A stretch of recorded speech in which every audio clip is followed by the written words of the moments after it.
Universitas Muhammadiyah Sumatera Utara, Prodi Pendidikan Agama Islam.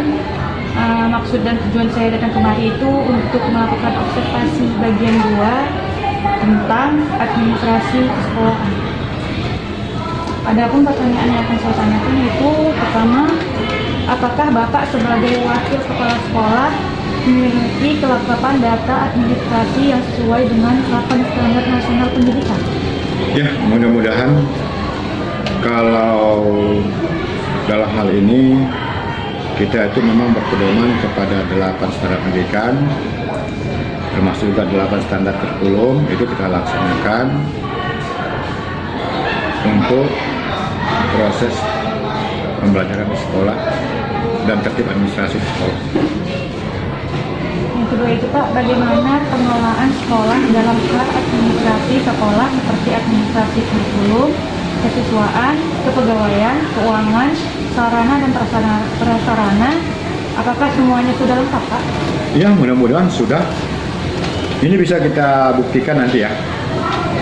Misalnya pengelolaan sekolah dalam hal administrasi sekolah. Itu ada itu namanya mutasi siswa. Itu dibagi 2. Mutasi siswa keluar dan mutasi siswa masuk. Ya. Kemudian ada juga administrasi kurikulum. Salah satu contoh misalnya kita di sini menyiapkan dan mengumpul kurikulum dari sekolah, dari guru dalam bentuk FPP. Jadi kita ambil contoh misalnya itu ada banyak. Ya.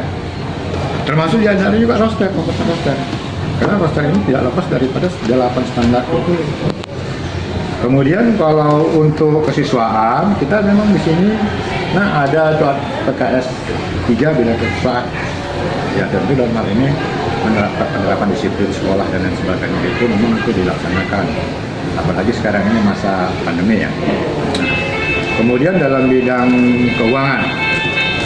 Bidang keuangan ini kita sudah jelas itu di sekolah ini ada bendahara sekolah ada. Semuanya itu punya SK.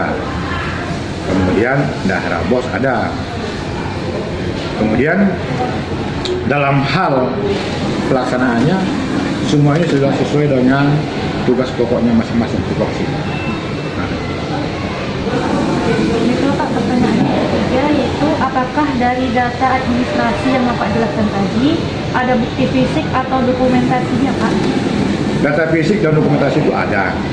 Yang jelasnya setiap perangkat itu kita berikan tugasnya, SK-nya, mulai dari PKS 1, PKS 2, PKS 3. PKS 1 itu kurikulum, PKS 2 itu sarana prasarana pendidikan kesiswaan. Kemudian ada lagi itu koordinator lab, IPA. Ada juga koordinator perpustakaan. Jadi ini semuanya ini ada punya data yang lengkap. Termasuk diantaranya inventaris juga ada. Salah satu di yang inventaris.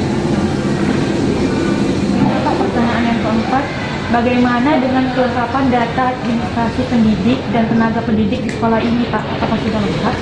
Kalau administrasi pendidik itu sudah jelas itu misalnya kita bilang guru itu mempersiapkan perangkat pembelajarannya.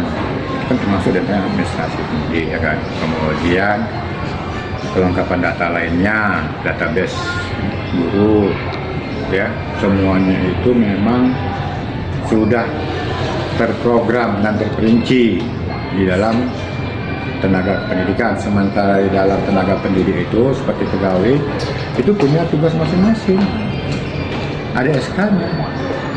Jadi mereka itu bekerja sesuai dengan tupoksinya masing-masing. Itu Pak, pertanyaan yang kelima, administrasi apa saja yang harus dimiliki pendidik dan tenaga pendidik di sekolah ini Pak? Kalau administrasi tenaga pendidik kita bilang, ya dia itu harus mempunyai file SK. Mau SK apa aja tuh, mulai SK berkala, apa pangkat dan sebagainya. Kemudian dia juga harus punya itu perangkat pembelajaran. Perangkat pembelajaran itu setiap itu kita kumpul ditandatangan oleh kepala sekolah. Ibu kepala sekolah yang nantangannya. Itu kita diserahkan kembali sama kita. Kemudian kalau misalnya yang pegawai itu memang kita lihat itu di kantor itu Nah, memang di rumah. mereka ini mau bekerja itu apa hasil kerja itu nanti dilakukan. sama mamanya tinggal ke tukang jahit ya. Berarti Nanti sesuai mama dengan 12, setengah 12 sudah pulang ya. misalnya dia bidang 12 ya. administrasi sekolah, surat menyurat itu kan. Kemudian bagi itu mutasi siswa, nah, itu ada. Kemudian untuk penulisan buku induk dari DKN ke buku induk, nah itu ada semuanya lengkap. Yang mudah-mudahan sampai saat ini kita tidak ada kendala di dalam pelaksanaan 8 standar dan 8 standar isi. Itulah kita itu tidak ada kendala. Itu bisa kita buktikan bahwasanya setiap bulannya kita diperiksa oleh pengawas, yang mudah-mudahan lancar semuanya. Pertanyaan yang keenam, Pak, dan bagaimana dengan ketertiban dan kedisiplinan pendidik dan tenaga pendidik dalam hal administratif? Nah, disinilah memang kita pada umumnya ya, kalau kita minta itu disiplin administrasi kepada guru dan pegawai, tentu terlebih dahulu juga kita harus melihat jangan ke depan tapi lihat dulu kita sebagai pimpinan. Ya, kita harus memberikan contoh kepada guru dan pegawai bagaimana kita itu disiplin, baik disiplin kehadiran, kemudian disiplin administrasinya dan lain sebagainya. Karena kan masing-masing PKS ada tugasnya, tentu kepala sekolah juga punya tugas. Nah itu harus masing-masing itu sesuai dengan tugasnya. Dan langkah apa yang Bapak lakukan untuk meningkatkan kedisiplinan dan hal administrasi di sekolah ini? Nah, langkah-langkah yang kita ambil itu kepada guru dan pegawai, kita minta memang di sini sifatnya itu kebersamaan, ya, terbuka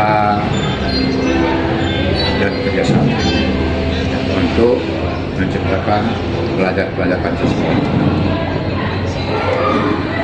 Baiklah Pak, terima kasih atas waktu Bapak yang diberikan kepada saya.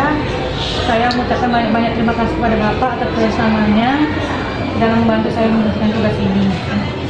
Baiklah Pak, saya ucapkan terima kasih ya Pak.